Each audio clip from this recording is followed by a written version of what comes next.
အားလုံးပဲမင်္ဂလာပါ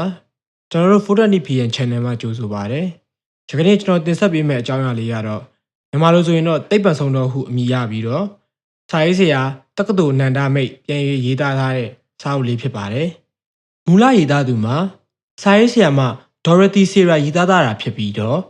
The Cave of the Alibaba ဟုအမည်ရပါတယ်။အစီအစဉ်လေးမစတင်မီကျွန်တော်တို့ channel ကို like and subscribe နဲ့ခေါင်းလုံးလေးနှိပ်ထားခြင်းဖြင့်ညစဉ်တင်ဆက်ပေးတဲ့ဝတ္ထုဇာတ်လမ်းကောင်းများကိုနားဆင်နိုင်ပါတယ်ခင်ဗျာအားပေးတဲ့လူတယောက်ချင်းစီကိုအထူးကျေးဇူးတင်ပါတယ်ခင်ဗျာဒါဆိုအခုပဲစလိုက်ရအောင်ခင်ဗျာလန်ဒန်မြို့စွန်လမ်းဘက်ရက်ကွက်ရှိအိမ်တဆောင်၏မဲမောင်၍ကျင်းမြောင်းသောအိမ်ရှိခန်းတွင်လူတယောက်သည်နနက်စာစားရင်းအာယုံဦးသတင်းစာကိုကြည့်လျက်ရှိသည်ထိုသူသည်တေးသေးတွယ်ရှိပြီးသူ၏စပင်းများမှာဂီယူတဆိုင်ပြုပြင်ထားသည့်သဖြင့်ထိုင်းတွန်ကလေးများထနေသည်သူ၏ညိုမောင်သောမုတ်စိတ်မွေကိုအဖျားတွင်ချွန်ထက်နေအောင်တယူးတရတား၍ထားသည်မှာလှပနေပေသည်သူ၏နက်ပြရောင်ကုတ်အင်ကြီးနှင့်ပနာရစီရန်နက်ပြရောင်လဲသည်နက်ပြရောင်ခြေအိမ်နှင့်နက်ပြရောင်လက်ကင်ဘဝများကိုဝတ်စားစီရင်ထား၏သူ၏ရှူးဖနက်သားလည်းအညိုရောင်ဖြစ်၏သူ့ကိုကြည့်ရသည်မှာလူကြီးလူကောင်းတစ်ယောက်နှင့်မတူတော့လေသူ၏ရုပ်ဆင်းသွင်ပြင်လက္ခဏာမှာရီမွန်သောမိသားစု၏ဒလေးထုံးစံများကိုနားလေကျွမ်းကျင်ဟန်ရှိကြောင်းအကဲခတ်နိုင်ပေသည်သူကိုယ်တိုင်ချက်ပြုတ်သူကိုယ်တိုင်ပြင်ဆင်ထားသောနနက်စာစပွဲမှာကျွမ်းကျင်သောအစီကံတရား၏လက်ရနှင့်တူနေပေသည်ဝက်ပေါင်တစ်ပတ်ကန်စာလှိဖြက်၍ထဲ့ယူခဲ့သောသူ၏အမှုရာမှာအထက်တန်းစားစားတော်ကဲတရား၏ဟန်ပန်အတိုင်းဖြစ်နေသည်တို့ရာတွင်သူသည်အသက်ကြီးလာ၍အလုံးမှာအနားယူထားသောစားတော်ကဲတရားလည်းမဟုတ်ပေအမှန်အားဖြင့်ဆိုလျှင်သူသည်တစုံတဦးထံမှအမွေခံစားခွင့်ရရှိကာယခုအတော်အတွင်းမှာချမ်းသာကြွယ်ဝလာသောယောက်ျားအစီကံတစ်ယောက်နှင့်ပို၍တူနေလေသည်သူသည်ဝက်ပေါင်ချောက်ကိုမိန်ရှက်စွာစားတောက်ပြီးနောက်ကော်ဖီတစ်ခွက်ကိုတငုံရင်းစီတောက်ရင်းအာယုံဦးသတင်းစာမှစာတစ်ပိုက်ကိုစိတ်ဝင်စားစွာဖတ်ရှုနေလေသည်မြို့စားကြီးပီတာဝန်စီ၏တေတန်းစာပေါင်တထောင်ကိုလှူဒန်းခဲ့ပြီးကျန်ပစ္စည်းများအားလုံးကိုသူ၏အစီခံအားပေးအပ်ခဲ့ခြင်းအာဖရိကတိုက်တန်ကာရီကနယ်တွင်လွန်ခဲ့သောဒီဇင်ဘာလအတွင်းတားကောင်ကြီးများကိုပြစ်ခတ်ရင်းကွယ်လွန်အနှိမ့်ဆရောက်သွားခဲ့သောမျိုးသားကြီးပီတာဝန်စီပေတန်းစာကိုမနက်ကလေးလာခွင့်ရသဖြင့်ပေါင်9သိန်းထားရေးခဲ့သည်ကိုသိရှိရကြောင်းပေါင်1000ကိုအလှငွေအဖြစ်ထဲ့ဝင်ရန်သတ်မှတ်ခဲ့ပြီးမျိုးသားကြီးအစီကံမာပင်ဘန်နာအားတစ်နှစ်လျင်ပေါင်900စီထုတ်ယူသုံးစွဲရန်ခွင့်ပြုခဲ့သည်ထို့ပြင်မျိုးသားကြီးကိုယ်တိုင်နေခဲ့သောပြစ်ကက်တလီရှိအိတ်တဆောင်ကိုလည်း၎င်း၏အစီခံအားအမွေခံဆက်ခွင့်ပြုခဲ့ကြောင်းမျိုးသားကြီးပိုင်အခြားဥစ္စာပစ္စည်းရတနာများနှင့်အဖိုးတန်စားဥစ္စာတန်ပကြီကားများကိုမျိုးသားကြီး၏မရက်တော်ဓမ္မာမျိုးသားကတော်အားပိုင်ဆိုင်ခွင့်ပြုခဲ့ကြောင်းမျိုးသားကြီးပီတာဝန်စီ၏ကွယ်လွန်အနှိမ့်ဆရောက်သောချိန်တွင်၎င်းမှာအသက်35နှစ်မျှသာရှိသေးကြောင်းမျိုးသားကြီးမှာအင်္ဂလန်ပြည်တွင်အချမ်းသာအကျွယ်ဝဆုံးဖြစ်သောမူမတ်အနွယ်ဝင်ယခုလက်ရှိဘန်နာမျိုးသား၏ညီတော်အငယ်ဖြစ်ကြောင်းသူသည်ရာဇဝတ်မှုပြစ်မှုဆိုင်ရာစိတ်ပညာဘက်တွင်ထူးချွန်သူတစ်ဦးဖြစ်ပြီးထင်ရှားသောမှုခင်းချို့ကိုဖြည့်ရှင်းရာတွင်ကိုယ်တိုင်ကိုယ်ကျပါဝင်ဆောင်ရွက်ခဲ့မှုကြောင့်သူသည်စာအုပ်စာတမ်းစုဆောင်ရန်ဝါသနာထုံသူဖြစ်ပြီးလူချစ်လူခင်ပေါ်များသူတစ်ယောက်ဖြစ်ကြောင်းအထက်ပါသတင်းစာကိုဖတ်၍ပြီးဆုံးသွားသည့်တွင်ထိုသူကစိတ်ထဲ၌ပေါ့ပါသွားဟန်ဖြင့်တပ်ပြင်းတစ်ချက်ချလိုက်၏ထို့နောက်ခက်ကြဲကြဲလေးအော်၍ပြောလိုက်ပြန်၏ဒီကိစ္စကတော့စိုးရိမ်စရာမရှိတော့ပါဘူးလူတွေကတနေရာကိုသွားပြီးပြန်လာမယ်ဆိုရင်ကိုယ့်ဥစ္စာပစ္စည်းကိုဘယ်သူမှပေးပြမှာမဟုတ်ပါဘူးဒီလူတော့တေလို့မြေမြုပ်လို့ပြီးရောမယ်ငါလည်းပဲလွတ်လပ်တဲ့သူတယောက်ဖြစ်လာပြီမဟုတ်လား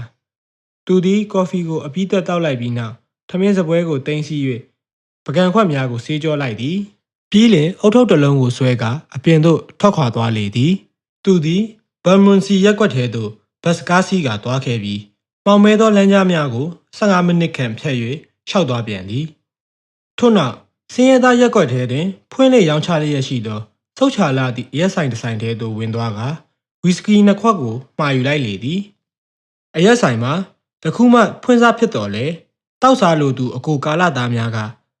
မတောက်မစားလူယောက်ျားမယားအိမ်ကဆဲလက်တက်တောက်ဆာဆာလူယောက်ျားမယားအိမ်ကရွှေလိုဥလက်တက်ဟူသောအရက်သမားဆောင်ပုဒ်ကိုလက်ကင်ပြုကဆိုင်မဖွင့်မီကပင်စောစောစီစီရောက်နှစ်ကြပြီဖြစ်သည်ဆိုင်ပေါက်ဝတွင်စုပြုံရောက်နေသည်နှင့်ဇိုးဘဘများအနီးသို့ချီးကပ်လာကလမ်းဘက်ရက်ကွက်မှလူသည် ၎င်း၏အရက်ခွက်ကိုယူရန်လက်ကမ်းလိုက်သည်တွင်အခြားသူတစ်ယောက်၏တရောင်စစ်ကိုတွားရောက်တိုးထိမိလေသည်အတိုးခံရသူမှာတောက်ပြောင်သောအင်ဂျီဝတ်စုံကိုဝတ်ဆင်ထားပြီးအနက်ရောင်လက်စည်းကိုတတ်ထားသူဖြစ်သည်ဒီမှာကိုလူခမရဘာသဘောနဲ့လောက်တာလဲခမရတို့လူမျိုးဒီနေရာမှာမြင်ချင်းအခုထွက်သွားပါအနက်ရောင်လက်စည်းနဲ့လူကဟိန်းဟောက်မန်မဲလိုက်ပြီးညနေစိမ့်ဧည့်သည်ကိုရင်ဘတ်မှဆွဲကတွန်းထိုးလိုက်သည်အရက်ဆိုင်ဆိုတာဘုံပိုင်ပဲဘုံဆိုင်ကလူတိုင်းနဲ့ဆိုင်တာပဲမဟုတ်လားညနေစိမ့်ဧည့်သည်ဖြစ်သူကနှုတ်လန်းထိုးလိုက်သလိုလက်ကလည်းတွန်းလှန်၍ထိုးလိုက်ပြန်၏ဒီလိုမလုပ်ကြပါနဲ့ဟိုလူကရှင့်တမင်သက်တွန်းပစ်တာမဟုတ်ပါဘူးမစ္စတာဂျူးအရက်ရောင်သောလုံမလေးကအနက်ရောင်လက်စည်းနှင့်လူကိုပြောလိုက်ခြင်းဖြစ်၏သူမလုပ်ဘူးလားသူမလုပ်ရင်ကျုပ်ကပဲလုပ်ရင်ဘာဖြစ်သလဲမစ္စတာဂျူးကအရက်ဆိုင်အယောင်ဆေးမလေးကိုပင်ရန်လုံးနေပြန်သည်ကျမတို့ဆိုင်မှာဒီလိုမနက်စောစောစီးစီးရန်ဖြစ်တာကျမမကြိုက်ပါဘူးရှင်လည်းပဲရှင့်ကိုရှင်ပြန်ပြီးတော့ရှက်တင်ပါတယ်သူငယ်မလေးကခေါင်းတက်ခါခါဖြင့်ပြန်၍ပတ်လိုက်၏ကျွန်တော်ကြောင့်မတော်တဆဖြစ်ရတာပါခင်ဗျာ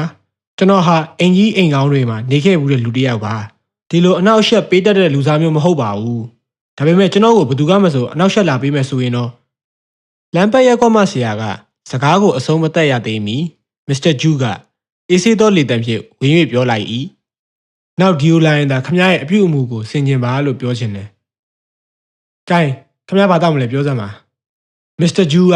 မျက်နှာစိမ်းဧည့်သည်အားအရက်တောက်ရန်ဖိတ်ခေါ်လိုက်၏မဟုတ်သေးပါဘူးဒီအတွက်ကျွန်တော်တန်ခံရမှာပါခမရကိုတုံးမိတာဝမ်းနေပါတယ်တမင်တက်တက်လောက်တာမဟုတ်ပါဘူးဒါပေမဲ့ခမရဒီလောက်စိတ်တူတာတော့ကျွန်တော်မကြိုက်ဘူးဗျာဒီကြောင့်နောက်တော့မပြောကြပါနဲ့ဗျာဒီရက်တော့ကျွန်တော်ပေးပြစီကဲလာပါလူရှင်းတဲ့နေရာမှာသွားထိုင်ရအောင်မစ္စတာဂျူးကဝီစကီများကိုထည့်ရမှယူလိုက်ပြီးလမ်းဘက်ရက်ကွက်မှလူအားလူရှင်းရအခန်းတောက်စပွဲတဲ့နေရာသို့ခေါ်ယူဆောင်သွားလေသည်ဒီနေရာမှာဘေးရန်နေရရှိလိမ့်မယ်လို့ကြုံမထင်ထားပါဘူးဒါပေမဲ့တိတ်ပြီးစိတ်ချထားလို့လည်းမဖြစ်ဘူးပေါ့ဗျာကဲဒါတက်ဟိုကိစ္စဘယ်လိုလဲကျွန်တော်နဲ့အတူတူပါဝင်လောက်ကင်မှုစိတ်ဆုံးဖြတ်ပြီးလားမစ္စတာရောဂျာဟုတ်ကဲ့ကျွန်တော်ဆုံးဖြတ်ပြီးပါပြီမစ္စတာရောဂျာကိုအခေါ်ခံရတော့လမ်းဘက်မှလူကစိတ်မလုံးသလိုနောက်သို့ပြေးလက်ကြည့်ရင်ပြောလိုက်၏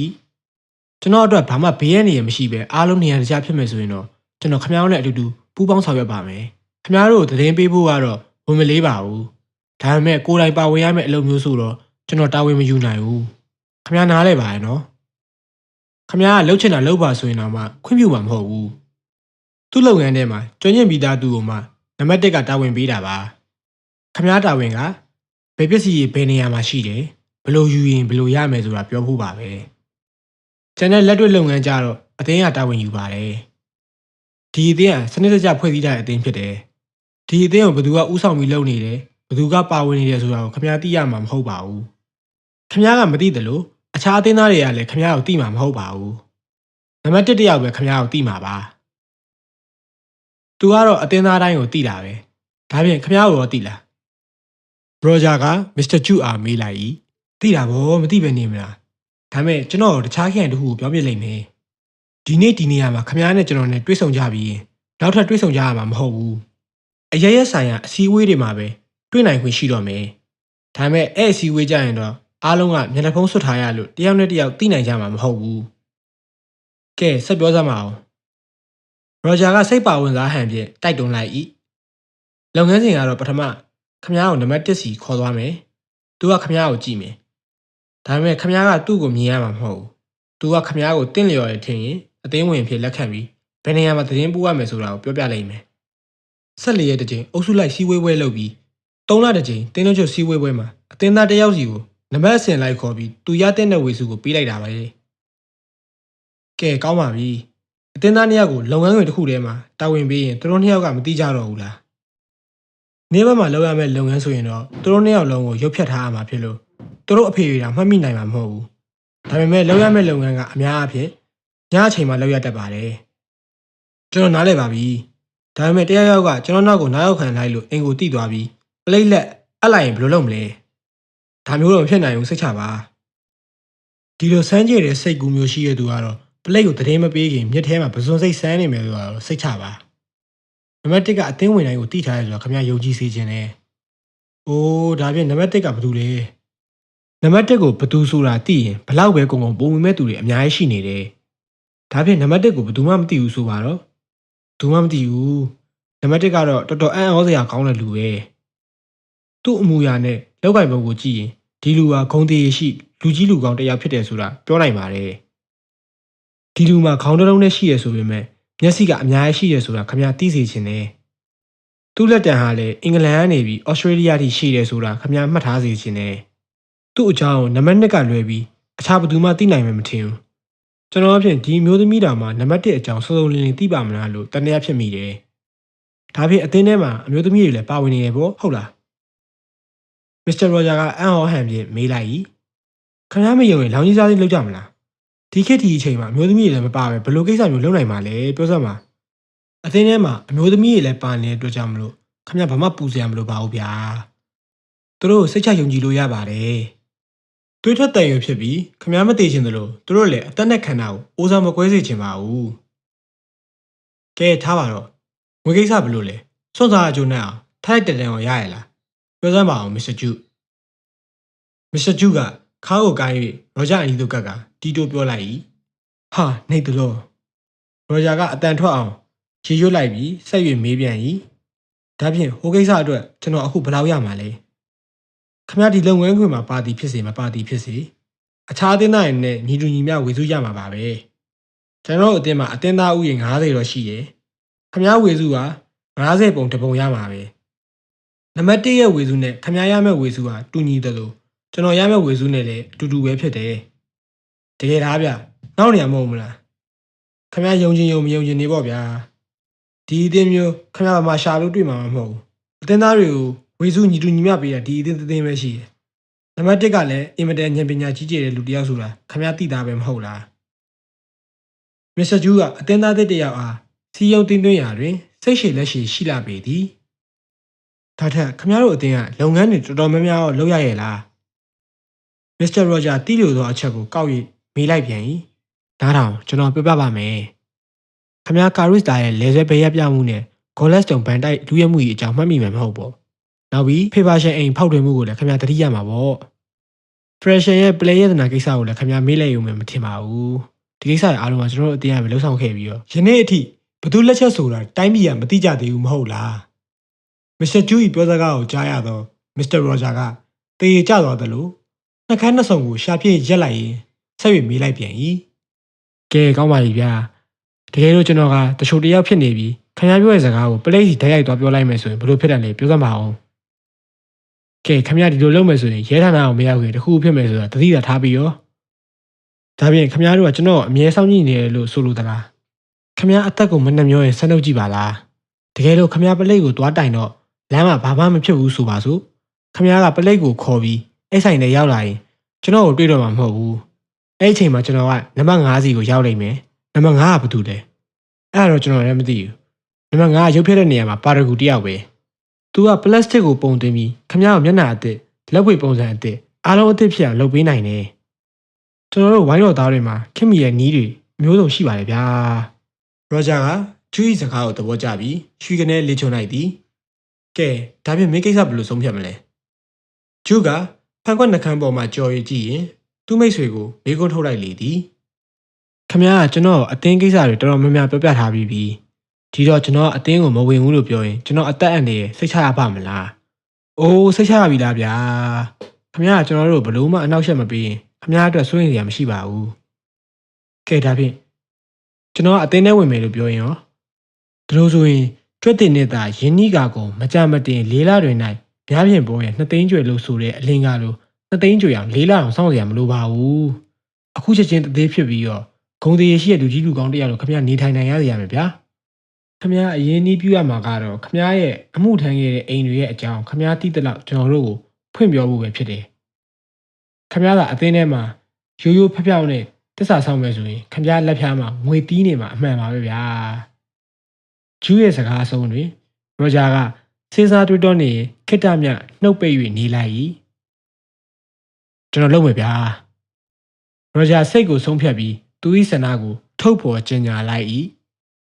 ခင်ဗျားအဖို့အကောင်းဆုံးဆုံးဖြတ်ချက်ပါပဲကဲလုံးမလေးတို့ရေတို့ဖို့အရင်တိုင်းဝီစကီထည့်ပေးပါအောင်ကွာ ဂျူးကရောဂျာ၏ဆုံးဖြတ်ချက်ကိုထောက်ခံပြီးအောင်ပွဲခံသည့်သဘောဖြင့်ဝီစကီထပ်မှာကအသင်းသားတစ်ဖြစ်သောရောဂျာအားဂုဏ်ပြုလိုက်လေသည်ကျွန်တော်ခမရကိုမြင်ကြတဲ့ဒီလုပ်ငန်းနဲ့တင့်လျော်မဲ့လူတရားဆိုတာအကဲခတ်မိပြီးသားပါကဲဟောဒီမှာလုပ်ငန်းအတွက်စေရန်ငွေပဲနံပါတ်1ကိုလည်းသတိထားပါခင်ဗျာဒီနေ့ညလာပြီးတော့နံပါတ်1နဲ့အတွေ့ခံလိုက်ရင်တော့ပိုကောင်းနိုင်မယ်အချိန်ရှိခိုက်လုံလားဆိုင်ဆိုတဲ့စကားအရှိတိုင်းပဲလေဟုတ်တယ်မလားမိတ်ဆွေခင်ဗျာပြောရလဲမှန်ပေတယ်ကျွန်တော်ဘယ်ဟုတ်လားမှလည်းဒီနေရာကိုပဲလားမဟုတ်တာဗျာဒီဆိုင်ကလေးကိုလာဖို့မလိုတော့ပါဘူးဒီဆိုင်ကလေးကစားတော့ရတာကောင်းတယ်ဆိုပေမဲ့နောက်ကိုလာလို့ဖြစ်မှာမဟုတ်ဘူး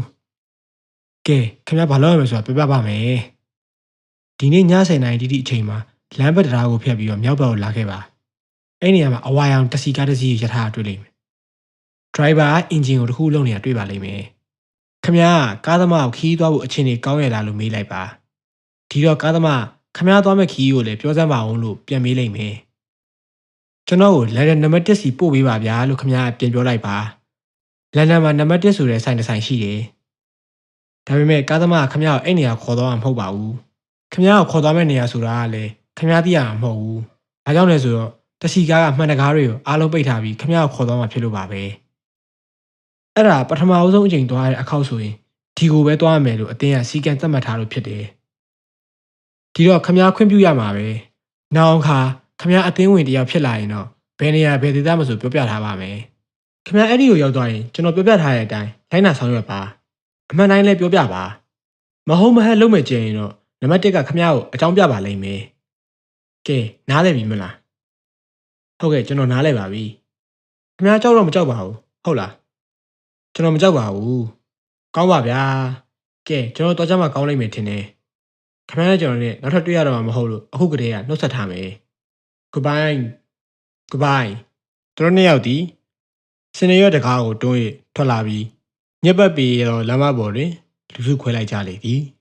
အစီကန်ရောဂျာအမည်ကိုခံယူထားသူအားဒူဆိုးကိုင်းတဲ့သို့အတင်းသားအဖြစ်ပါဝင်ဝင်ရောက်ခွင့်ပြုခဲ့ပြီးနှစ်နှစ်ကာလအတွင်းလန်ဒန်မြို့တွင်ထင်ရှားသူများ၏အိမ်တော်များများကိုအောင်မြင်စွာဖောက်ထွင်းဝင်ရောက်ဝင်နှောက်နိုင်ခဲ့လေသည်ကွယ်လွန်သူမျိုးစားကြီးပီတာဝန်စီ၏မဲတော်ဖြစ်သောဘန်နာမျိုးစားကတော်ကြီး၏တရဖူမှစိန်ရတနာကိုခိုးယူနိုင်ခဲ့ပြီးမျိုးစားကြီးပီတာဝန်စီရခင်ကနေထိုင်ခဲ့သောပီကက်ဒလီနေအိမ်မှပေါင်9000တန်ဖိုးရှိသောငွေပြားနှင့်ရွှေပြားများကိုဖောက်ထွင်းခိုးယူနိုင်ခဲ့သည်မှာလည်းဤစောရကိုင်းကြီး၏လက်ချက်ပင်ဖြစ်သည်တန်းကျက်တစ်ထေးဝင်းဒရဲ၏အိမ်ကိုဖောက်ထွင်းမွေနောက်ရာတွင်လန်ဒန်မြို့အနီးတစ်ဝိုက်၌ပြန်ပေးကိုင်းဖွဲ့အားစာပေချင်းချောက်၍ငွေညစ်နေသောအချင်းအရာအစုံလင်ကိုဖော်ထုတ်နိုင်ဝင်ရရှိခဲ့ကြသည်ကွန်ပစ်ဥယျာဉ်တွင်နိုင်ငံကျော်အဆိုတော်တဦးကနဝရက်90တချင်းကိုတီကျူးနေခိုင်ထူးထူးခြားခြားတောတာအာယုံစိုက်နေသောမျိုးစားကတော်တဦး၏လေပင်မှာပလဲရတနာရှစ်သွယ်မွာကိုအသားအရာဖြုတ်၍ယူနိုင်ခဲ့သည်မှာလည်းဤအသင်း၏လက်စွမ်းတရက်ပင်ဖြစ်ခဲ့သည်ပလဲတဲ့ကြီးကိုတေချာစစ်ဆေးလိုက်သောအခါပလဲအစ်စ်မဟုတ်ပဲအတုမြတာဖြစ်နေကြောင်းအသင်းအားသိရှိရသည်ပလဲတဲ့အစ်စ်ကိုမျိုးစားကြီးမသိအောင်မျိုးစားကတော်ကပေါင်နှံထားခဲ့ရာထိုအကြောင်းကိုသာထုတ်ဖော်လိုက်ပါကမျိုးစားကတော်မှာအဆက်တကွဲအကျိုးနည်းရဖို့တေချာလာပေသည်ဇန်နဝါရီလစနေနေ့မိုးလွဲပိုင်းအချိန်ဖြစ်၏ရောဂျာသည်လမ်းဘက်ရှိအိမ်ခဲထဲ၌ရှိနေခိုင်အိမ်ရှိတကားမှညင်သာစွာလှုပ်ရှားတန်တစ်ခုကိုသတိပြုလိုက်မိလေသည်သူသည်အတန်မြည်တန်မဆုံးမိမှာပင်ရုတ်တရက်ခုံ၍ထလိုက်ပြီးအခန်းလေကိုဖြတ်ကာအိမ်တကားရှိသို့အပြေးကလေးတွားရောက်ဖွင့်ကြည့်လိုက်လေ၏တို့ရာတွင်လမ်းပေါ်၌တစုံတစ်ယောက်ကိုမျှမမြင်ရပေရောဂျာကအိမ်ခန်းသေးသို့ပြန်ဝင်လာသောအခါအုတ်ထုတ်တင်သည့်စင်ကလေးပေါ်တွင်စာဆောင်တစ်ဆောင်ကိုမြင်လိုက်ရလေသည်စာအိတ်ပေါ်တွင်နံပါတ်21ဟူ၍တုတ်လိပ်စာရေးထိုးသားသည်ကိုတွေ့ရသည်အသင်းမှစာပေးစာပြုလုပ်ရာတွင်ကြပြဆန်ဆန်ပေးတတ်ပုံကိုသိနှင့်ထားပြီးဖြစ်သောရောဂျာကပခုံးကိုလှုပ်လိုက်ပြီးစာအိတ်ကိုဖွင့်ဖတ်လိုက်လေ၏စာမှာလှုပ်ဝက်အခရာများဖြင့်ရေးထားရာထိုစာကိုတစ်ဖန်ပြန်၍ရိုးရိုးအခရာစလုံးသို့ပြောင်းလဲရေးလိုက်မည်ဆိုပါလျှင်ဤသို့ဖတ်ရှုရမည်ဖြစ်၏နံပါတ်21နင်းည17နာရီခွဲတိတိတွင်နံပါတ်1နေအိမ်၌တင်းလုံးကျွတ်အထူးစည်းဝေးပွဲကျင်းပရန်ရှိသည်တင်မလာလျင်တင်ဤတာဝန်ဖြစ်လိမ့်မည်လှုပ်ဝက်စလုံးမှာညီကုန်းချုပ်အဆုံးသက်ဖြစ်သည်ရောဂျာသည်စာကိုဖတ်ပြီးနောက်ခိတ္တမြငား၍စဉ်းစားနေလိုက်၏ကြီးလင်စာကိုယူကာအိမ်ခန်းနောက်သို့ဝင်သွားသည်အိမ်ခန်းနောက်ဘက်ခန်းတွင်န နေရန်ကိုထွင်းကပြုလုပ်ထားသည့်မတ်တက်ဘီရိုပုံစံတန်ရှိသောတန်မဏိအာမခံတက်တာတစ်လုံးရှိသည်ရောဂျာက၎င်း၏လှုပ်ဝက်တင်ရတာအခရာကိုသုံးပြီးအာမခံတက်တာကိုဖွင့်ကအတွင်းသို့ဝင်သွား၏တန်မဏိအာမခံတက်တာမှာယူရိုးသေးတာကဲ့သို့မဟုတ်ပဲဗန္နာတိုက်များတွင်အဖိုးတဲ့ယေဒနာများထားရှိရန်အခိုင်အခန့်ပြုလုပ်ထားသောဗန္နာတိုက်ခန်းနှင့်တူပေသည်ရောဂျာကစာများဟုအမှတ်သားပြုလုပ်ထားသည့်အန်ဆွဲတစ်ခုကိုဖွင့်ကသူယူခဲ့သောစာအိတ်ကိုထည့်လိုက်၏ခဏအကြာတွင်ပြန်ထွက်လာပြီးလှုပ်ဝက်တင်ရတာအခရာအစ်စ်ကိုအသုံးပြု၍တက်တာကိုပြန်၍ပိတ်လိုက်၏ထို့နောက်ဧည့်သည်ခန်းသို့လာ၍ထိုင်နေလေသည်နိဂုံချုပ်အဆုံးသက်ဒီစကားတော်တော်လေးနေတဲ့စကားပဲငါထင်တဲ့အတိုင်းပဲဖြစ်မှာပဲရောဂျာကတင်းလုံးချုပ်အထူးစည်းဝေးပွဲတက်ရောက်ရန်ဖိတ်ကြားစာတွင်ပါရှိသောလှုပ်ဝက်စလုံးကိုနက်နက်နဲစဉ်းစားနေလိုက်၏သူ၏လက်ကတယ်လီဖုန်းခွက်ကိုကာရန်ဟန်ပြင်လိုက်ပြီးမှအကြံတစ်မျိုးရကလက်ကိုပြန်၍ရုပ်သိမ်းလိုက်၏သူသည်နေရာမှထကအိမ်ပေါ်ထက်တွင်ရှိသောအမြင့်ဆုံးအခန်းကလေးသို့တက်သွားသည်ထိုအခန်းမှတစ်ဆင့်မျက်နှာချက်နှင့်ကပ်၍နေသည့်ထက်ခိုးကလေးပေါ်သို့ရောက်သွား၏သူသည်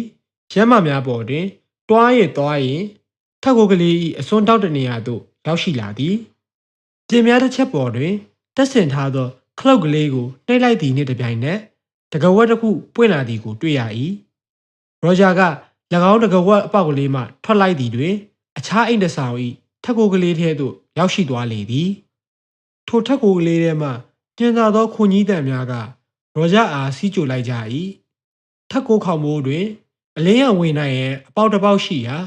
မှုံမွားသောအလင်းရောင်ဖြင့်ခိုအိမ်သုံးအိမ်ထဲရှိခိုသုံးကောင်ကိုမြင်ရသည်၎င်းခိုသုံးကောင်မှာဤများလောက်မြင့်သောနေရာတွင်အလှမွေးထားမည်မဟုတ်ကြောင်းခန့်မှန်းနိုင်ပေသည်အမှန်အားဖြင့်ဆိုလျှင်ဤခိုသုံးကောင်မှာမစ္စတာရောဂျာ၏ရဲသုံးပေါ်ဖြစ်၍ကျင်းပလူများနှင့်ဆက်သွယ်သတင်းပို့ရန်ရှိသောအခါသူတို့ကိုပင်အားထားရသည်မဟုတ်လားရောဂျာကမျက်စိကိုအစွမ်းကုန်ဖွင့်ကပတ်ဝန်းကျင်ကိုအကဲခတ်လိုက်၏ထက်ကိုပဒင်းပေါင်းမှထိုးပေါက်ဝင်ရောက်လာသောအလင်းရောင်မှာညအချိန်တွင်ပိုးဆုံးကျူးလက်တလောက်သာလင်းနိုင်ရှာသည်တစ်ဖက်တွင်အလုံးယုံတစ်ခု၏အုတ်နေရန်ကြီးကတတိုင်းတပွဲပိုင်းခြားထားသဖြင့်တစုံတစ်ယောက်က၎င်းအားမြင်တွေ့သွားမည်ကိုစိုးရိမ်ရန်မရှိပေထို့ပြင်ရှင်းနောက်တောင်မြောက်ဝဲရကိုလှည့်ပက်၍အကဲခတ်လိုက်သောအခါလဲမိမိရှိသည့်နေရာကိုမြင်နိုင်မိပဒင်းပေါက်တကားဟု၍မတွေ့ရပေသူသည်မှတ်စုစာအုပ်ကလေးထဲမှစာရွက်တစ်ရွက်ကိုဆုပ်ယူလိုက်ပြီးအခရာစလုံးအချို့နှင့်ကဏန်းစလုံးအနှဲငယ်ကိုရေးလိုက်သည်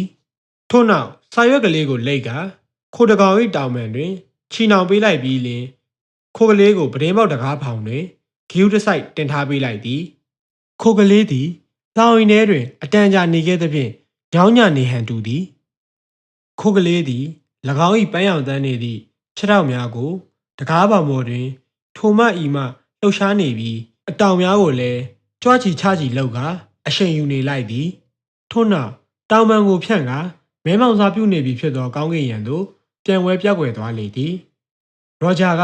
နိုင်ကိုကြည့်လိုက်ပြီးအောက်ထပ်သို့ပြန်ဆင်းလာခဲ့၏နောက်တစ်နိုင်တိကြာသောအခါဒုတိယခိုလေးကိုထည့်၍စီလိုက်ပြီးတတိယခိုတမန်ကိုလည်းနောက်ထပ်တစ်နိုင်ကြာတွင်ကောင်းကင်ယံသို့ပြန်ဝဲစေခဲ့လေသည်ရောဂျာသည်သူ၏ရဲသုံးပေါ်ကိုတမန်တော်အဖြစ်ဆစ်လွတ်ပြီးနောက်၎င်းတို့ပြန်ရောက်လာချိန်ကိုစောင့်မျှော်နေလေသည်ည9 နာရီခွဲတွင်ရောဂျာကထက်ခိုးပေါ်သို့ပြန်လည်ရောက်ရှိသွား၏တမိုးလုံးမောင်မဲနေတော်လဲခြေကလေးများကမဝတ်မရဲထွက်၍နေကြ၏တသုံးဆော်သွင်းနေသောလေကလေးကအေးမြပေသည်ထက်ခိုးပဒင်းပေါင်းမှဝင်ရောက်လာသောကျဲ၏အလင်းရောင်ကိုအားပြုကရောဂျာကဟိုဒီမျက်စိကစားကြည့်လိုက်၏ဖြူဖြော့အရာဝတ္ထုတစ်ခုကိုကျဲမြင့်ပေါ်တွင်မြင်လိုက်ရသည်သူကကောက်ယူလိုက်သောအခါနှမွေးများနှင့်ရောနောကပူနွေးနေသောစာလိပ်ကလေးတစ်ခုကိုတွေ့လိုက်ရလေသည်စာတမန်သည်သူ့ထံသို့ပြန်၍ရောက်လာခဲ့လေပြီတကားသူသည်ညမွေးများနှင့်ရောနောသောစာလိပ်ကလေးကိုထုတ်၍ယူလိုက်၏တို့ရာတွင်သူကစာကိုမဖတ်သေးပဲခိုကလေးကိုအစာကျွေးပြီးလှောင်ရင်ထဲသို့ပြန်ထည့်လိုက်သည်ထို့နောက်လှောင်ရင်တကားကိုပိတ်ရန်ကြံပြီးမှခိတ္တရက်၍စဉ်းစားလိုက်၏ငါသာတခုခုဖြစ်လို့ပြန်မလာနိုင်ရင်မင်းတို့တော့အစာငှက်ရင်ငှက်ဖြစ်ပြီးဒုက္ခရောက်ကုန်တော့မှာပဲမင်းတို့တော့ဒီလိုမဖြစ်စေရပါဘူးသားလေးရဲ့သူသည်ဗ ပဒေမောက်ကိုခက်ကြဲကြဲလေးဖွင့်ထားခဲ့ကအောက်တက်သို့ပြန်ဆင်းလာခဲ့လေသည်သူ့လက်ထဲတွင်ကင်ထားသောစာရွက်ကလေးပေါ်၌โอเคဟူသောစာလုံးလေးနှလုံးသာရေးထားသည်ကိုတွေ့ရ၏ထိုစာကလေးနှလုံးကိုပင်ကတော်ကမျောရေးထားရဟန်လက္ခဏာရှိ၏ဘဲကြောင့်ဆိုသောစာကလေး၏လက်ဝဲဘက်တောင်တွင်ပေရင်ညစ်ပတ်နေသောမှင်ဆုံးခွက်တစ်ခုကိုမြင်ရသောကြောင့်ဖြစ်ပေသည်ရောဂျာကစွန့်ပစ်နေသောမှင်ချောင်းကိုတတိပြု၍ကြည့်လိုက်ပြီးတစ်ချက်ပြုံးလိုက်၏ထို့နောက်စာရွက်ကိုမိဖို့တဲသို့ပြစ်သွင်းလိုက်ကတဲလုံစာကိုဖျောက်ဖျက်လိုက်လေသည်သူသည်စီသွတ်ဘူးအတစ်တဘူးကိုဖောက်ကအမဲသားကျုပ်ဦးတို့ဖြင့်ညစာကိုမိန်ရှက်စွာစားတောက်လိုက်၏အနီးရှိစင်ကလေးပေါ်တွင်ပေါမုတ်တစ်လုံးမှာအစင်သစ်ရှိနေတော်လဲရောဂျာကထိုပေါမုတ်ကိုယူ၍စားတောက်ခြင်းမပြုပေစားတောက်၍ပြီးစီးသွားလျင်ရေပိုက်နှခမ်းများကိုစင်ကြယ်အောင်ပုတ်တိုက်ဆေးကြောလိုက်သည်ထို့နောက်ရေပိုက်မှရေကိုဖွင့်ထုတ်လိုက်ပြီးအတန်ကြာမှသာရေကိုတောက်လိုက်၏သူသည်စားရတွင်၎င်းတောက်ရတွင်၎င်းအမတ်တမဲ့စားတောက်ခြင်းမပြုဘဲအဆက်ဆက်အရာရာတွင်တတိကြီးစွာထား၍စားတောက်နေသည်ကိုသိနိုင်ပေသည်ညစာစပွဲကိုရှင်းလင်းပြီးသောအခါတွက်ခတ်ထားသောအန်ဆွဲတစ်ခုထဲမှ6လုံးမျိုးတစ်လက်ကိုထုတ်လိုက်သည်ရောဂျာကတနက်ကိုအထက်ထက်အခါခါဆစ်စေပြီးနောက်အသုံးမပြုသောရန်ကက်တက်တာအတစ်တပူကိုဖောက်က6လုံးမျိုးထဲသို့ရန်နောက်အပြည့်ထည့်လိုက်၏ထို့နောက်အချိန်အနည်းငယ်စိုးနေသည်သဖြင့်စောင့်စား၍နေလိုက်လေသည်ည7:00နာရီထိုးရန်15မိနစ်အလိုတွင်ရောဂျာကနေရာမှထားလိုက်ပြီးလမ်းပေါ်သို့ထွက်လာခဲ့လေသည်သူသည်တိုက်တာအဆောက်အုံတို့၏အမှောင်ရိပ်ကိုရှောင်ကွင်း၍မီးများထိန်လင်းအောင်ထိုးညှိထားသောလမ်းမကြီးသို့ရောက်အောင်လာခဲ့၏ထို့နောက်ဘတ်စကားတစ်စီးပေါ်သို့တက်လိုက်ပြီးလက်မှတ်ရောင်းသူ၏အနီးဂျောင်ကြကြနေရာတွင်ထိုင်လိုက်သည်သူသည်ထိုနေရာမှနေ၍ဘတ်စကားပေါ်သို့ဆင်းသက်သူခီးတဲ့အားလုံးကိုမြင်နိုင်ပေသည်ရောဂျာသည်ဘတ်စကားအစစ်စစ်ပြောင်းဝှေ့စည်းခြင်းဖြင့်လူကုန်ထံများနေထိုင်ရာရပ်ကွက်တစ်ခုဖြစ်သောဟန်စတက်သို့ရောက်ရှိလာခဲ့သည်သူသည်ဘတ်စကားပေါ်မှဆင်းလိုက်ပြီးအမှောင်ရိပ်ကိုရှောင်ကွင်းကဟိတ်ဟုခေါ်သောနေရာသို့လမ်းလျှောက်၍လာခဲ့သည်ထိုနေရာမှာလူနေအိမ်ခြေတိတ်တဲခြင်းမရှိသောရက်ကွက်ကွင်းကျယ်ကြီးတစ်ခုဖြစ်၏ထိုညမှာသားဆုပ်ရက်ဖြစ်သဖြင့်အမောင်တို့ကမင်းမှုနေသည်တို့ရာတွင်ခြေကလေးများ၏အလင်းရောင်ကပြိုပြိုပြက်ပြက်လက်နေသောကြောင့်ခက်ဝေးဝေးကိုပင်လှမ်း၍မြင်နိုင်သည်ရောဂျာကလူနေကျဲသောကွင်းကျယ်ကြီးကိုဖျက်ကျော်သည်တွင်သူ၏ဝဲရဘက်မှနေ၍သူ့ထံသို့ချီကပ်လာသောမဲမဲတဲ့လူရိပ်များကိုမြင်လိုက်ရလေသည်သူသည်တစ်ပင်ကြီးတစ်ပင်၏အမောင်ရိပ်ကိုအကာအကွယ်ယူပြီးခိတ္တရက်နာလိုက်သည်ထို့နောက်တက်ကလက်မျက်နှာဖုံးကိုမျက်ခုံးမှမေးစေရအောင်ဆွတ်ချလိုက်၏မျက်နှာဖုံးအောက်ခြေတွင်ရေထိုးထားသောသူ၏အသင်းဝင်နံပါတ်21ဖြစ်ကြောင်းတွေ့မြင်နိုင်ပေသည်ရောဂျာကအမောင်ရိပ်မှထွက်ခွာလာပြီးဆက်လက်လျှောက်လာခဲ့ရာစင်ချီရှောဖြစ်နေသောချောင်းကလေးတစ်ခုကိုဖျက်ကျော်ရပြန်သည်ထိုနေရာမှနေ၍မျှော်ကြည့်လိုက်မည်ဆိုလျှင်ကွင်းလယ်တွင်ထီထီမာမာဖြစ်နေသောအိမ်တစ်ဆောင်ကိုမြင်နိုင်ပေသည်အင်္ဂလိပ်မှာနေခြင်းစပွဲတသက်ရရှိပြီးပတ်ဝန်းကျင်တွင်ခြေတော်အသွင်ကထင်ဟပ်နေသည်ကွင်းကျယ်ကြီးအလယ်တွင်အင်္ဂလိပ်များမှာဟိုတလုံးဒီတလုံးအလှမ်းဝေးဆောက်ထားသဖြင့်တောပုံးများ၏နေရာဒေသပင်ဖြစ်နေသလားဟုတွေးတောเสียပင်ဖြစ်နေပေသည်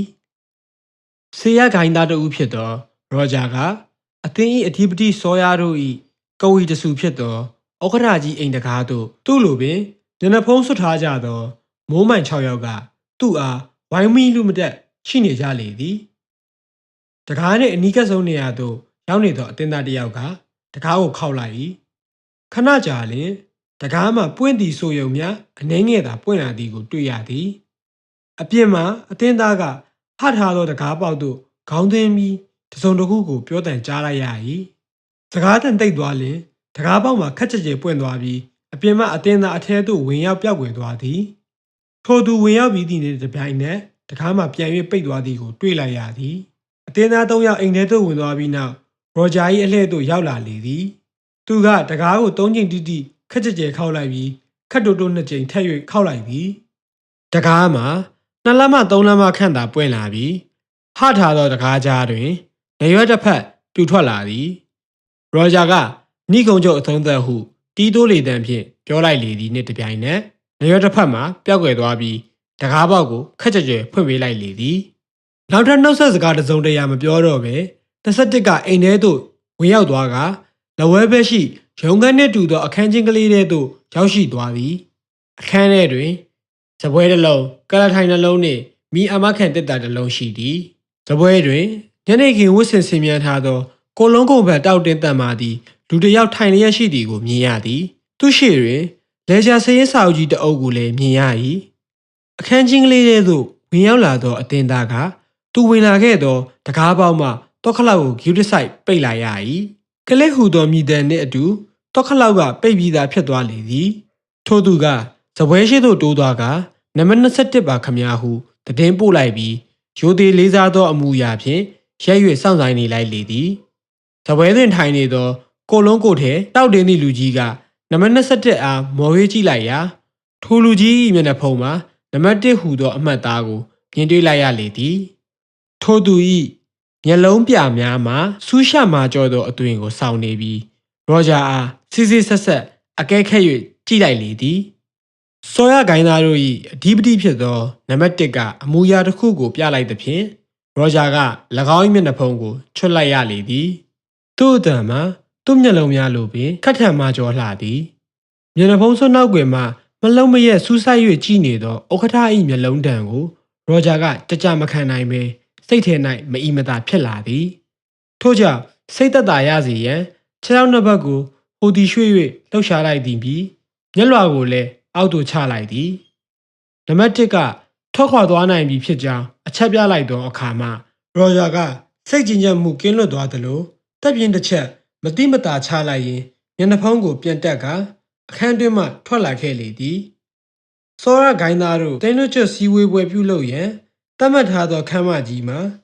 အင်ဤပထမအထက်တွင်ဖြစ်ပြီး20ရာစုခေတ်နှင့်လျော်ညီအောင်ပြင်ဆင်မိုးမှန်ထားသည်ကိုတွေ့ရသည်ခန်းမဆောင်ကြီးတစ်လုံးမှာမီးရောင်ဖြင့်တပြောင်ပြောင်တလက်လက်ဒင်းထိန်လျက်ရှိပြီးအခန်းနောက်တစ်နေရာရှိဓာတ်ဆက်မှစီးဝါညီညီထွက်ပေါ်လာသောကကြိုတစ်ပုဒ်ကိုကြားကြရသည်အမျိုးသားနှင့်အမျိုးသမီးဆဲဆုံနှွဲခန့်တို့သည်ခန်းဆောင်ကြီးအတွင်းရှိကပွဲကျမ်းပြင်ပေါ်တွင်ကကြိုနှင့်ကိုက်ညီအောင်တငိမ့်ငိမ့်လှုပ်ရှားနေသည်ကိုမြင်ရလေသည်သူတို့သည်မျက်နှာဖုံးများကိုဆွတ်ထားကြလျက်အချို့ကညနေခင်းဝတ်စုံများအချို့ကရိုးရိုးဝတ်စုံများဆင်မြန်းထားကြသည်အခန်းနောက်တစ်နေရာတွင်အမေရိကန်စနစ်အရဖွင့်လှစ်ထားသောဘားတစ်ခုရှိသည်ရောဂျာက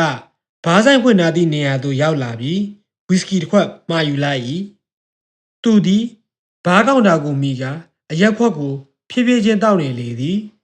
ခဏကြာလျင်အခန်းတွင်း၌အသင်းသားများပြည့်စုံသလောက်ရှိသွားပြီးတစုံတစ်ယောက်ကဓာတ်ဆက်ကိုပိတ်လိုက်၏ရောဂျာကအခန်းတစ်ခုလုံးကိုအကဲခတ်ကြည့်လိုက်သောအခါစောရဂိုင်းသားတို့၏အဓိပတိဖြစ်သောနံပါတ်1ကိုအခန်းအပေါက်ဝတွင်တွေ့မြင်လိုက်လေသည်တကိုယ်လုံးကိုဝိယုံနှင့်ဆင်မြန်းထားသောအရက်မြင့်မြင့်နှင့်အမျိုးသမီးတစ်ယောက်ကဥက္ကဋ္ဌ၏ဘေးတွင်ရဲလျက်ရှိသည်သပင်နှင့်မျက်နှာတစ်ခုလုံးကိုပါလုံခြုံအောင်မျက်နှာဖုံးဝတ်ထားသောထိုအမျိုးသမီး၏အသင်းဝင်နံပါတ်မှာ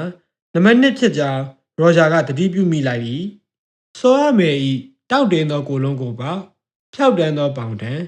ညံ့ညောဖြူဖွေးသောလက်မောင်းများနှင့်လှိုင်းချက်ခွက်သလိုနှိမ့်တုံမြင့်တုံဖြစ်နေသောရွှေရင်အိုတို့ကြောင့်ဤမျိုးသမီးမှာကာယပညာလိုက်စားသူတဦးဖြစ်ကြောင်းခန့်မှန်းနိုင်သည်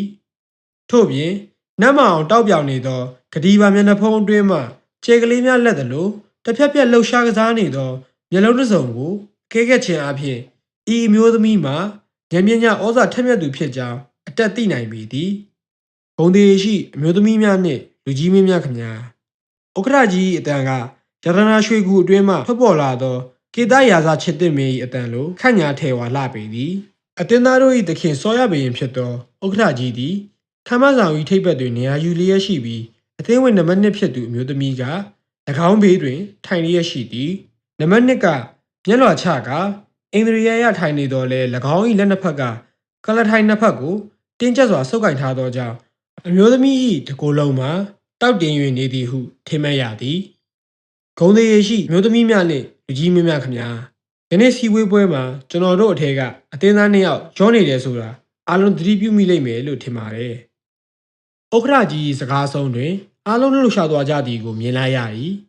မျက်နှာဖုံးဆွတ်ထားသောဦးခေါင်းများသည်မိမိတို့ဂိုင်းသားများရှိရာသို့လှည့်သွားကြပြီးခန်းဆောင်အတွင်ရောက်နေကြသောသင်းသားများကိုရည်တွက်နေကြသည် ထိုအခိုက်တွင်ဥက္ကဋ္ဌကြီးအတန်ကတဖန်ပြန်၍ထွက်ပေါ်လာ၏ဝီလရှက်တီထွင်တဲ့ရဟန်းရင်ပုံစံကိုရယူဖို့ကြိုးပမ်းခဲ့တဲ့ကျုပ်တို့ရဲ့အစီအစဉ်ဟာမရှုမလဆုံးရှုံးခဲ့ရတယ်ဆိုတာကိုအထူးဖော်ပြနေစရာမလိုဘူးထင်ပါတယ်တတိပတိနဲ့ပြေဆုံးပြီးအတင်းကြီးပေါ်အထူးသစ္စာစောင့်ခဲ့ကြတဲ့ကျုပ်တို့ရဲ့ရဲဘော်နှစ်ဦးဖြစ်ကြတဲ့နံပါတ်7ကားတဲ့နံပါတ်48တို့ဟာကျုပ်တို့အတင်းကြီးကိုသစ္စာဖောက်ပြီးပလိတ်လက်ထဲသို့ရောက်သွားကြပြီမိမိတို့ရဲဘော်နှစ်ဦးကသစ္စာပေါက်လိုက်သည်ကိုမကြေမချမ်းဖြစ်နိုင်ရှိသောအတင်းသားများကပြောဆိုရည်ရွယ်ညီးတွားလိုက်တဲ့မှာစူညံစွာပေါ်ထွက်လာသည်ဥက္ကဋ္ဌကြီးကသူ၏မိတ်ခွန်းတန်ကိုဆက်၍ပြောနေပြန်၏စိတ်တဲ့အရာမှာအင်မတန်ခိုင်ခန့်တဲ့ကျုပ်တို့ရဲဘော်နှစ်ယောက်ဟာပလိတ်ကညှင်းပန်းနှိပ်စက်ပြီးစစ်လို့ရှိရင်အတင်းကြီးလွတ်ဝက်ချက်များကိုဖော်ထုတ်ပြောပြမှာပဲလို့အချို့အတင်းသားတွေစိတ်ထဲမှာဖြစ်ပေါ်ကောင်းဖြစ်ပေါ်နေပါလိမ့်မယ်ဒီကိစ္စအတွက်စိုးရိမ်နှောင့်နှေးနေကြတယ်မလို့ပါဘူးအတင်းကြီးရဲ့ဘေးရန်တွေကိုကာကွယ်နိုင်ဖို့အတွက်ကျုပ်ကကြိုပြီးတော့လိုအပ်တဲ့အမိန့်ကိုထုတ်ပြန်ခဲ့ပြီးပါပြီကျုပ်တို့အတင်းကြီးရဲ့ဘေးရန်တွေကိုကာကွယ်ရတဲ့အနေနဲ့ကျုပ်တို့ရဲဘော်နှစ်ဦးလုံးလက်ဆဖျောက်ခဲ့ပြီးဖြစ်ကြောင်းဒီနေ့မှပဲကျုပ်စီသတင်းရောက်လာပါပြီဒီရဲဘော်နှစ်ယောက်ဟာပလိတ်တွေရဲ့လှည့်စားချက်ကိုယုံကြည်ပြီးကျုပ်တို့အတင်းရဲ့အမြန်တိုးထားတဲ့အစဉ်အလာကိုချိုးပေါက်လာတာကြောင့်အင်မတန်တိတ်ခါမဲ့ရဲ့လုပ်ရတစ်ခုဖြစ်ပါတယ်ဒါကြောင့်ဒီသူရဲကောင်းနှစ်ယောက်ကိုကျုပ်တို့အတင်းသားတွေရှေ့မှာခေါ်ယူပြီးခုတ်တီးစစ်ဆေးစေရလောက်ကျဲနဲ့ထောင်နဲ့ချမှတ်စေရမလိုပါဘူးသူတို့ကိုလက်ဆက်တုံဖျောက်ပြက်ပစ်လိုက်တာဟာသူတို့ကြားတဲ့အပြစ်ဒဏ်ကိုပေးလိုက်ခြင်းပဲဖြစ်ပါတယ်ဥက္ကဋ္ဌကြီးကစကားကိုခဏရက်လိုက်သည်တွင်အတင်းသားများထံမှတပြင်းချတံများပေါ်ထွက်လာ၏ထို့နောက်နံပါတ်1၏အတန်ကိုဆက်၍ကြားရပြန်၏သူတို့ကိုမိခုံနေကြတဲ့ဇနီးသားသမီးတွေကိုခါတိုင်းလိုပဲရော်ကြေးပေးဖို့စီစဉ်ထားပါတယ်ဒီကိစ္စကိုနံပါတ်7နဲ့34တို့ကတာဝန်ယူပြီးဆောင်ရွက်ပေးပါလိမ့်မယ်ဒီစည်းဝေးပွဲပြီးရဲ့အချိန်မှာ7နဲ့34ကကျုပ်ရုံးခန်းကိုလာပြီးလိုအပ်တဲ့ညွှန်ကြားချက်များကိုရယူစေလိုပါတယ်အခုတာဝန်ပေးလိုက်တဲ့ရဲဘော်များဟာဒီကိစ္စကိုလက်ခံဆောင်ရွက်လို့လည်းမလိုဘူးဆိုတာကျုပ်သိပါရစေဥက္ကဋ္ဌကြီးကဆန္ဒတောင်းခံလိုက်သောအခါ7နဲ့34တို့ကတဘောသူလက်ခံကြောင်းလက်ကိုမြှောက်၍ပြလိုက်ကြလေသည်ဥက္ကဋ္ဌကြီးကနိုင်ကိုကြည့်လိုက်ပြီးဆက်၍ပြောလိုက်ပြန်၏ဂုံသေးရှိအမျိုးသမီးများနှင့်လူကြီးမင်းများခမများနောက်တစ်ချီကပွဲအတွက်မိမိတို့၏တွဲဖက်အဖော်များကိုကျေးဇူးပြုပြီးခေါ်ယူကြလို့စေပါတယ်။တက်ဆက်မှကကြိုတီလုံးကတဖန်ပြန်၍ပေါ်လာသည်တွင်ရောဂျာကမိမိအနီးရှိဂါဝန်ဒီဝတ်ဆင်ထားသောမိန်းကလေးတဦးဘက်သို့တဲ့၍ကြည့်လိုက်လေသည်။နီနီခင်ကတွဲကရင်သဘောတူကြောင်းဦးကောင်းချင်း၍ပြလိုက်သဖြင့်ရောဂျာကမဒီကညာလေး၏ရွှေလက်ကိုဆွဲကာကဝယ်ကျမ်းပြင်သို့ခေါ်ဆောင်လာခဲ့လေသည်။ရောဂျာနှင့်နီနီခင်တို့စုံတွဲသည်အခြားစုံတွဲများလိုပင်တငိမ့်ငိမ့်လှုပ်ရှား၍တီးလုံးအလိုက်ကကြိုကောက်မပြတ်အောင်ကနေတော်လဲသူတို့အားလုံး၏မျက်နှာမူရာမှာတီတီကြီးဖြစ်ကငြိမ်သက်နေကြသည်ထိုအခိုက်တွင်ညီညီခင်၏နှုတ်ခမ်းများကလှုပ်သည်ဆိုမြကတီတို့စကားပြောတဲ့ထွက်ပေါ်လာ၏ဘာတွေများဖြစ်ကုန်ကြလဲမသိဘူးရှင်ကျမဖြင့်တိတ်ကြောက်တာပဲရှင်တော့မကြောက်ဘူးထင်တယ်ကျမစိတ်တယ်တစုံတစ်ခုစူးစူးဝါဖြစ်တော့မှာပဲထင်နေမိရဲ့ဟုတ်တယ်ဥက္ကဋ္ဌကြီးလုပ်ပုံလုပ်နည်းကကြောက်လန့်ဩစရာပဲအဲ့ဒါပေမဲ့ဒီလိုလုံးမှလည်းအတင်းကြီးကလည်းစိတ်ချလုံခြုံမှုရှိမှာမဟုတ်လားရောဂျာကခွန်းထုတ်ပြန်လိုက်၏ဟိုလူရောတနာစရာနီနီခင်းစကားမဆုံးမီအတင်းသားတစ်ယောက်ကရောဂျာ၏ပခုံးကိုလာကိုင်းပြီးတတိပေးလိုက်၏ဒီမှာမိတ်ဆွေကျေးဇူးပြုပြီးစကားမပြောပါနဲ့ထိုသူ၏မျက်လုံးများမှာထိတ်လန့်စရာကောင်းလောက်အောင်တောက်ပြောင်ဆူရှလာသည်ထိုအတင်းသားသည်သူနှင့်တွဲကနေသောအမျိုးသမီးလေးကိုမှွေရန်ကဆွဲသွားပြီးကပွဲအလေသို့တိုးဝင်ပြောက်ွယ်သွားလေသည်နီနီကင်းကရွှေရုံများတစ်ဖြက်ဖြက်ခုံကဘဝင်တုံ၍နေမိလေသည်ထိုအခိုက်တွင်ဒက်ဆက်မှကာကြိုးတန်ရက်တန့်သွားပြီးလက်ခုပ်တီးတန်များစူညံစွာထွက်ပေါ်လာသည်ကားနေသူများကမိမိတို့အတွဲများကိုဖြုတ်ကာစောရဘီရင်ရှေ့မောက်သို့လာရောက်စုယုံနေကြပြန်လေသည်စောစောကကားပွဲပြိသက်မှာယခုလိုစီဝေးပွဲတက်ရောက်နေသောပြိသက်များဖြစ်နေကြလေသည်ဂုံတီရှိအမျိုးသမီးများနှင့်လူကြီးမင်းများခမညာဥက္ကဋ္ဌကြီးအတန်ကတည်ညံခန့်ညားစွာထွက်ပေါ်လာလေသည်ယခုကျင်းပနေတဲ့တင်းနှုံးချုပ်စီဝေးပွဲကြီးကိုဘာကြောင့်ခေါ်ယူလဲဆိုတာခမညာတို့အံ့ဩတွေးတောနေမိမှာအမှန်ပါပဲစီဝေးပွဲခေါ်ယူကျင်းပရတဲ့အကြောင်းရင်းကအင်မတန်အရေးကြီးတဲ့ကိစ္စကြောင့်ခေါ်ယူရခြင်းဖြစ်ပါတယ်ရဟန်းရင်ပုံစံရရှိရေးအတွက်အတင်းကြီးကကြိုးပမ်းခဲ့ပေမဲ့အောင်မြင်မှုမရရှိခဲ့ဘူးဒီဆုံးရှုံးမှုဟာမတော်တဆဖြစ်ရတဲ့ကိစ္စမျိုးမဟုတ်ပါဘူးဒီလိုဖြစ်ရတာလည်းမတော်တဆတိုက်ဆိုင်မှုမျိုးမဟုတ်ပါဘူးဒီလိုဖြစ်ရတာကျုပ်တို့ထဲမှာတစ္ဆာပေါက်တယောက်ရှိနေတဲ့အတွက်ဖြစ်ပါတယ် ဥက္ကဋ္ဌကြီးကစကားကိုခဏရပ်ထားလိုက်၏စောစောကတဦးနှင့်တဦးတွဲဖက်၍ကနေကြသောဇုံတွဲများသည်တယောက်ကိုတယောက်မယုံသင်္ကာသောမျက်လုံးများဖြင့်ကြည့်ကလူချင်းခက်ခွာနေလိုက်ကြ၏ပက်ကြီးကိုလက်ညှိုးဖြင့်ထိုးလိုက်လျင်တွတ်ဆုပ်သွားတဲ့ကဲ့သို့အတင်းသားတိုင်းတွတ်ဆုပ်ကြောက်ရွံ့၍သွားကြ၏အတင်းသားတွေဟာပလဲယတနာရှိသွေမွာတဲ့လေဆွဲကိစ္စကိုမေ့ကြအောင်မထင်ပါဘူးစောရပင်၏အတန်ကမာကျောပြင်းထန်၍ထွက်လာပြန်၏ပလဲစင်စင်ကနေပလဲအတုဖြစ်သွားရတာအမှန်မထင်တိုက်ဆိုင်မှုမျိုးမဟုတ်ပါဘူးနောက်ပြီးစိတ်ကျဉ်နှံ့မှုရှိအောင်စွန့်စားကြုံမနဲ့တဲ့ကိစ္စအသေးဖွဲ့ကလေးတွေလည်းပြန်ပြီးစဉ်းစားကြည့်အတင်းသားတွေသိရှိလာလိမ့်မယ်ကျုပ်တို့လုပ်ငန်းမှာဒီလိုချွေရင်ပြက်ကွက်ရတဲ့အကြောင်းရင်းစင်းမြစ်ကိုကျုပ်တို့ယခုခြေရခံမိထားပါတယ်ဒါကြောင့်အတင်းသားတွေဟာပူပန်တော့ကရောက်နေစရာမလိုပဲစိတ်အေးလက်အေးနဲ့နေနိုင်ပြီဆိုတာကိုကျုပ်ကဝမ်းမြောက်ဝမ်းသာကြေညာလိုပါတယ်ကျုပ်တို့အတင်းကြီးကိုဒုက္ခရောက်အောင်အနောက်ရှက်ပေးတဲ့ပထမတရှူတံပြန်တော်လေးသမားကိုတွေ့ထားပြီးဖြစ်လို့ဒီသစ္စာပေါက်လောကောင်ကိုဘယ်နည်းနဲ့ဖြစ်ဖြစ်ဖယ်ရှားပြဖို့စီစဉ်ထားပြီးပါပြီနောက်ထပ်ဒီလိုအမှားမျိုးဘယ်တော့မှမဖြစ်စေရပါလို့ကျုပ်ကအတင်းသားရဲ့ရှေ့မှာဂရုပြုဖို့ပါတယ်ဒီပထမတက်တာသစ္စာပေါက်လောကောင်ကိုကျုပ်တို့အတင်းကြီးတဲ့ဝင်ခွင့်ပြုတဲ့နေရာမှာစစ်စစ်စစ်စစ်စုံစုံဆန်းဆန်းတည်တည်ချာချာမလုပ်ခဲ့ပဲပြီးတဲ့လုပ်ခဲ့တဲ့အတင်းသားကိုလည်းနောက်ဒီလိုနော်မလုပ်နိုင်အောင်ထိုက်တဲ့အပြစ်ကိုပေးရပါလိမ့်မယ်ကျုပ်ကဒီလိုပြောတဲ့အတွက်အတင်းသားရဲ့ထိတ်လန့်တုန်လှုပ်နေဖို့အကြောင်းမရှိပါဘူးအတင်းသားတိုင်းဤမျက်စိအစုံတို့သည်ဥက္ကဋ္ဌကြီးမိန့်ကြားလိုက်သောပထမတက်တာသစ္စာပေါက်လောကောင်နှင့်၎င်းကအတင်းထဲသို့ဝင်ရောက်ရအောင်ဆောင်ရွက်ပေးခဲ့သူအတင်းသားများအနက်သစ္စာပေါက်ပထမတက်တာ၏မျက်နှာသည်မျက်နှာဖုံးနောက်ွယ်တွင်ဖြူပက်ဖြူရောဖြစ်နေပေလိမ့်မည်သစ္စာပေါက်ကိုအတွင်းသို့သွင်းမိသောအတင်းသား၏မျက်နှာတွင်လည်းချွေးများအစီပြန်၍နေပေလိမ့်မည်တို့ရတွင်မျက်နှာဖုံးဆွတ်ထားသောစောရမောင်မယ်များသည်မြည်သူမှဟန်မပြတ်ပဲအင်္ဂရိရှိဖြစ်နေကြသည်ဂုံသေးရှိအမျိုးသမီးများနှင့်လူကြီးမင်းများခမညာဥက္ခရာကြီးအတန်ကမိုးချင်းတန်လိုဟင်းရွထွက်ပေါ်လာပြန်၏အမချီကပွဲအတွက်ကျေးဇူးပြုပြီးမိမိတို့တွဲဘက်များကိုရှာကြပါလို့တိုက်တွန်းလိုပါတယ်ဥက္ခရာကြီးစကားအဆုံးတွင်ကျမကိုချစ်နမ်းပါလားရှင်ဟူသောခက်ဟောင်းတေးတပုတ်ကတက်ဆက်မှထွက်ပေါ်လာလေသည်ညနေခင်းဝတ်စုံကိုဆင်မြန်းထားသောအရက်မြင့်မြင့်နှင့်အတင်းသားတဦးကနီနီခင်ကိုတွဲကရန်ခေါ်သွား၏ထိုအခိုက်တွင်တစုံတစ်ယောက်ကရော်ဂျာ၏လက်မောင်းကိုလာ၍ဆုပ်ကိုင်လိုက်သဖြင့်စိတ်မလုံးမလဲဖြစ်နေသောရော်ဂျာမှာလက်ဖြန့်သွားမိ၏သတိပြု၍ကြည့်လိုက်သောအခါအစိမ်းရောင်ဆွဲတာဆင်မြန်းထားသောခဝဝအမျိုးသမီးတစ်ယောက်က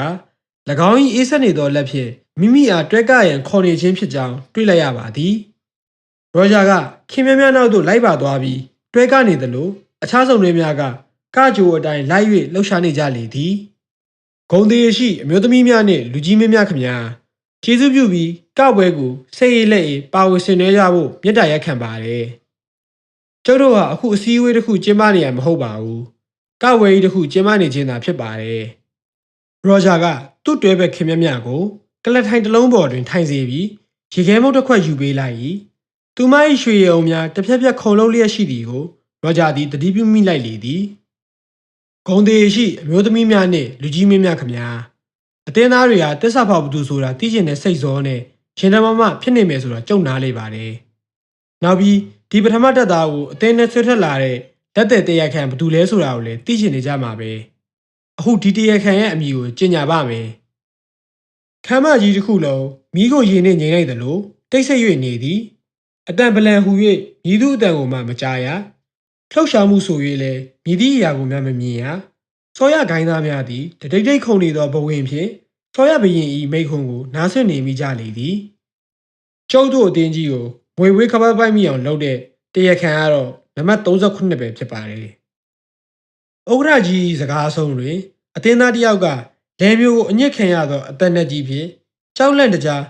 းအော်ရင်ထခုန်လိုက်၏ရင်းရိမ့်နေဥက္ကဋ္ဌကြီးပြင်းထန်ဆူးရှာတဲ့အတန်ဖြင့်တရားခံကိုအမိန့်ပေးလိုက်၏ဘူးမတိဘာမတိနဲ့ခေါင်းလုံးပေါ်ထိတ်ကွချင်းခံလိုက်ရသောနံပါတ်39မှာတနာပွဲရုံးကန်လှုပ်ရှားနေသည်သူ့လေကြောင်းထဲမှာဘလုံးပထွေးစကားသံများပေါ်ထွက်လာ၏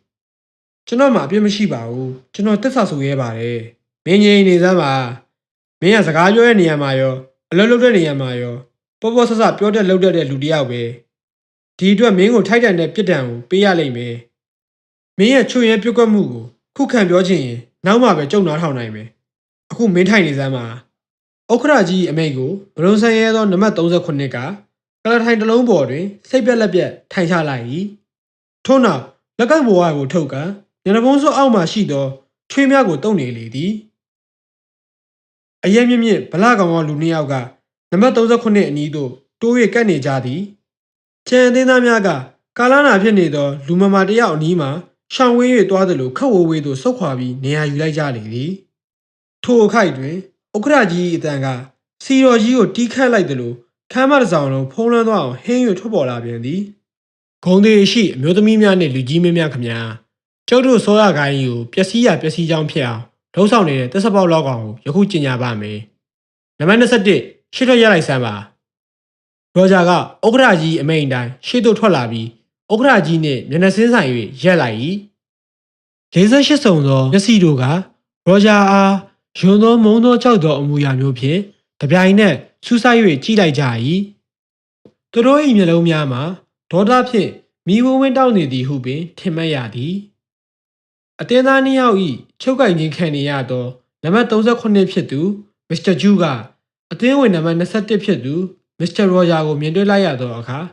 မတတ်မသာပင့်သက်ဖြာ၍ခါခါအလီလီအော်မီတန်းလိုက်ပြန်လေသည်